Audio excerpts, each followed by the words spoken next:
ढोलकपुर नाम के एक जंगल में टोनी और टुनटुन नाम की दो बहनें रहा करती थीं। टुनटुन का परिवार बहुत अमीर था और उसके पति की कमाई भी अच्छी खासी थी। वहीं टोनी एक विधवा चिड़िया थी जिसके पति को मरे कई साल हो गए थे और वह दूसरों के घरों में काम करके अपने और अपने परिवार का पेट पाला करती थी। एक दिन उसकी बहन का बेटा गोलू और उसका बेटा ढोलू एक साथ जंगल में खेल रहे थे। तभी गोलू बोलता है कि चल ढोलू, आज मैं बाजार जा रहा हूँ और आज मेरी मम्मी मुझे आइसक्रीम खिलाएंगी। क्या तुम सच कह रहे हो? हाँ चल, अब मैं जाता हूँ वरना मम्मी मुझे मारेंगी। फिर गोलू वहाँ से चला गया, पर ढोलू को आइसक्रीम खाने का ख्याल मन से जा ही नहीं रहा था क्योंकि ढोलू ने कभी आइसक्रीम पहले नहीं खाई थी। फिर ढोलू मायूस होकर अपने घर लौट आया। क्या हुआ बेटा, तेरा मुंह क्यों लटका हुआ है? माँ, मुझे भी आइसक्रीम खानी है।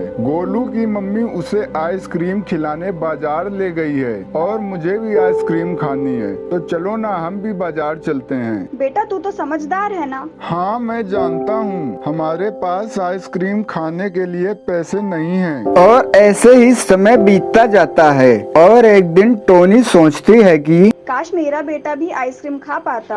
औरों की तरह उसका कितना मन है आइसक्रीम खाने का। काश मैं कुछ और पैसे कमा पाती। टोनी की ये सब बातें पास में बैठे जादुई उल्लू सुन लेता है और फिर वह जादुई उल्लू टोनी चिड़िया के पास आकर बोलता है कि बहन, मैं एक जादुई उल्लू हूँ और तुम्हारी परेशानी मैं समझ सकता हूँ। तुम अपनी बेटे की इच्छा पूरी करना चाहती हो लेकिन तुम्हारे पास पैसे नहीं हैं, इसलिए मैं तुम्हारी मदद करना चाहता हूँ। उल्लू भाई, क्या तुम मेरी सच में मदद करोगे? क्या मेरा बेटा सच में आइसक्रीम खा पाएगा? और उसने टोनी चिड़िया को कुछ जादुई बीज दिए और बोला, इसे जाकर तुम अपने घर के आंगन में बो देना। फिर कुछ दिनों बाद इनमें से कुछ जादुई आइसक्रीम के पेड़ निकल आएंगे जिससे तुम अपने बच्चे की इच्छा भी पूरी कर पाओगी और उन्हें बेचकर ढेर सारे पैसे भी कमा पाओगी। फिर टोनी चिड़िया तुरंत अपने घर जाकर अपने आंगन में वो बीज बो देती है और वो जादुई आइसक्रीम्स के पौधे के निकलने का इंतजार करने लगती है। फिर कुछ दिनों बाद उनमें सच में कुछ जादुई आइसक्रीम्स के पौधे निकल आते हैं